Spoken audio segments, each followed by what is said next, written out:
1893 година беше еден од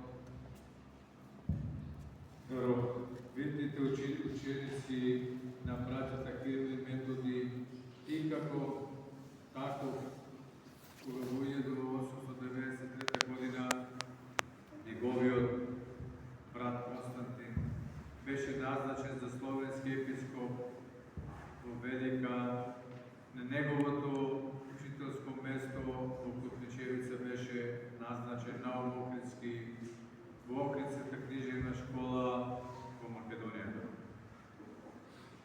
Преподобниот Наум Охридски успешно ја продолжил целокупната дејност на Свети Климент Охридски, а изгради манастир во близина на Охрид.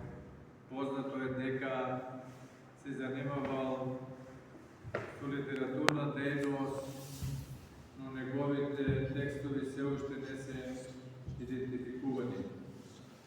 Од двете кратки житија, напишани на црквено-словенски јазик, се гледа дека бил голем учител, голем просветител, кој се разбира во наредната и во народната медицина и толерантно ги водел и црковните работи.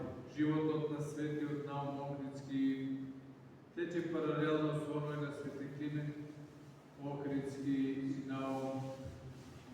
Преподобниот Наум Охридски учествува во Моравската мисија, по чие завршување оди во Велики Преслав, а оттаму во Охрид, каде ќе се приклучи на Климента во работата на Охридската книжевна школа. Свети Наум Охридски бил познат кој почител и организатор на црковниот живот, просветата, културата, поттикнувал ученици, учени луѓе кон творештвото. Наум Охридски бил основоположник на монаштвото на овие наши простори. Строго ги почитувал монашките редови, а така ги воспитувал и своите следбеници. Светиот Наум Охридски, чудотворец, почина на 23 декември 1910 година во манастирот Свети Наум на брегот на